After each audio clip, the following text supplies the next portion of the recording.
It's no other person than our own Dr. Tunji Abayomi to come to the microphone. Tunji Abayomi to speak to the issue in 5 minutes. I will call you. It's not to discuss something.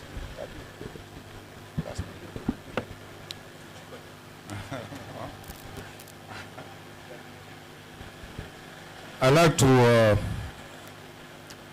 pay my regards, hello sir, to the many distinguished leaders of the Federal Republic of Nigeria that are gathered together, particularly sir, the chairman of this occasion, Chief Anyoku.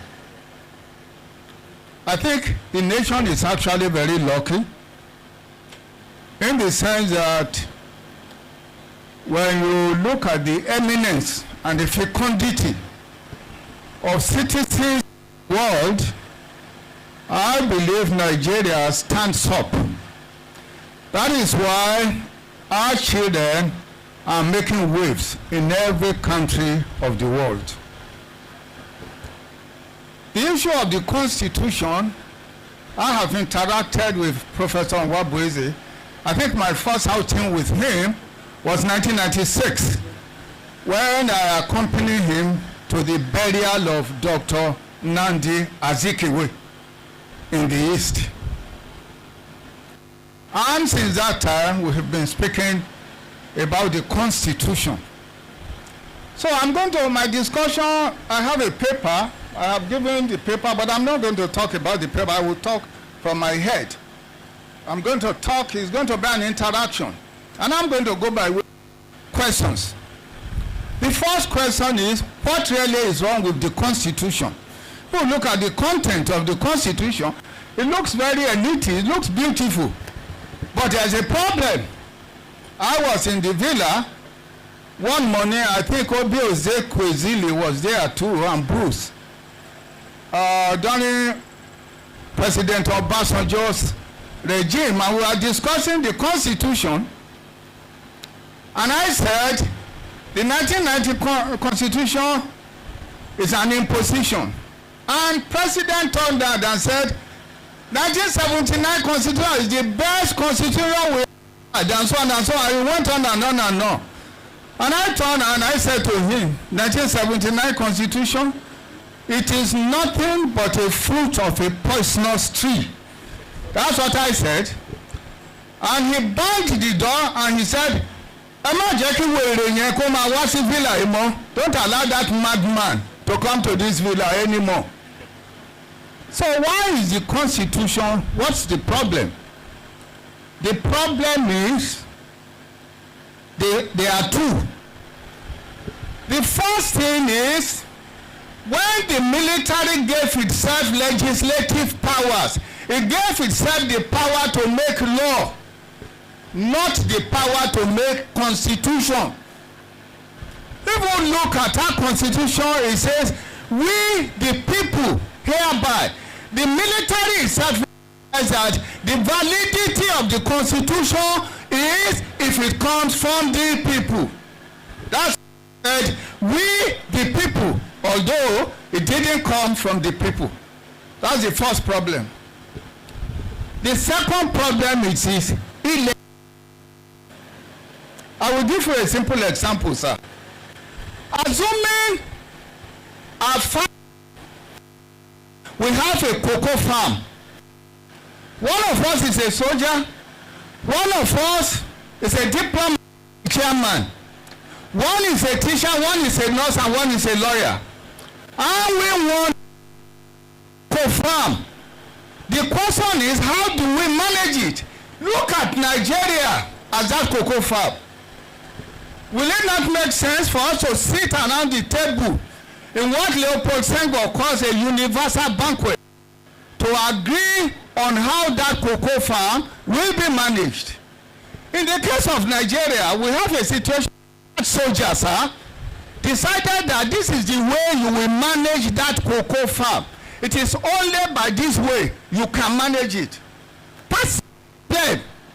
Because the action, intention, desire grievances of the peoples of Nigeria was not there.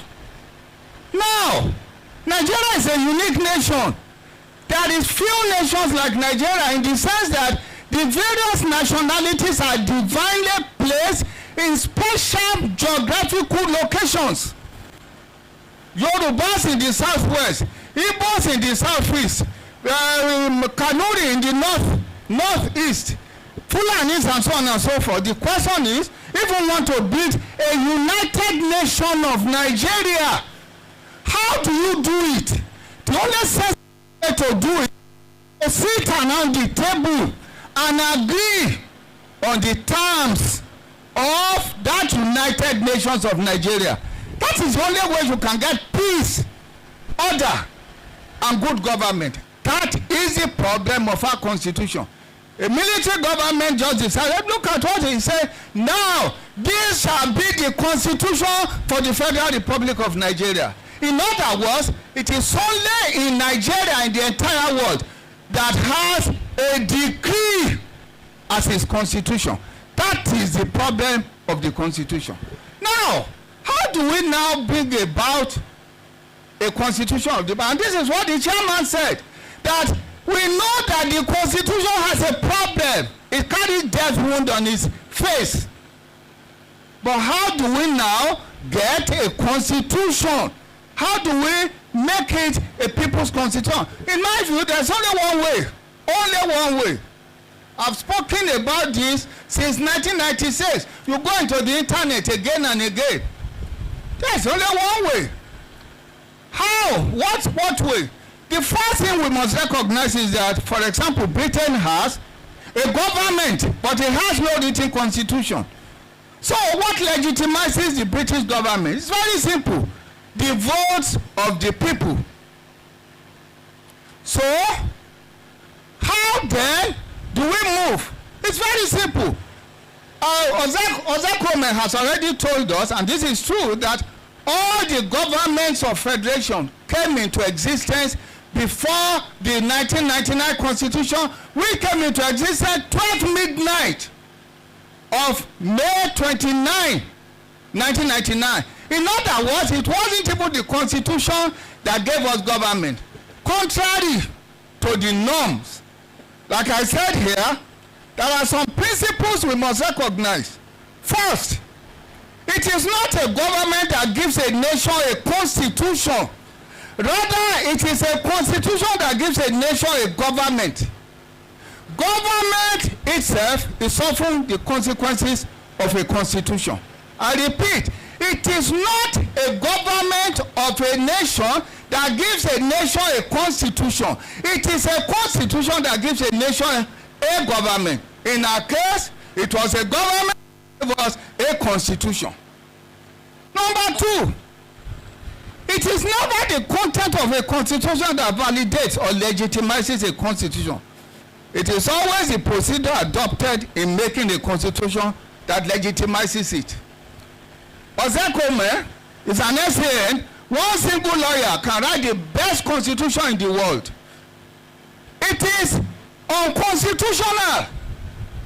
When the people on the other hand, in that cocoa tree, they gather together, they write the worst constitution. It is constitutional. That's why Nkrumah said the people have a right to govern or misgovern themselves through their constitution. They can misgovern themselves, but it is legitimate if they write the worst constitution. That's the truth. The constitutionalist thought the constitution is not law. Rather, it is an agreement by the people to constitute government authority to which they delegate their collective powers. That is also why a constitution cannot be made in exercise of legislative power.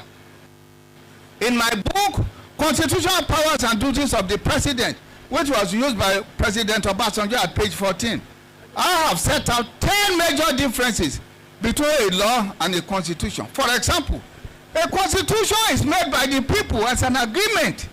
A law is made by the legislative. A constitution is presumed to go before to go before a government, whereas legislature is the consequence of a government and so on. If you want to read, you can look at my book. Now, the peculiarity of Nigeria is such that the only way by which we can get it right is to bring the constitution to the people. Now, do it. This is how we do it. The distinguished senator is here. I want you to listen very carefully. Because the National Assembly is legitimized constitution. Because you came into existence before the Constitution, you were legitimized by the votes of the people, just as the government of Britain is legitimized by the votes of the people. But you are legitimized by the votes to make for Nigerians law. So now, what do? Because the people voted for you and they delegated their powers to you to make law, you cannot make a law for the people to give to themselves a constitution. It is your power to do that because of the delegated power the people gave to you by their votes, just like in Britain. You cannot pass a law to give to themselves a constitution, and you can also set the perimeters.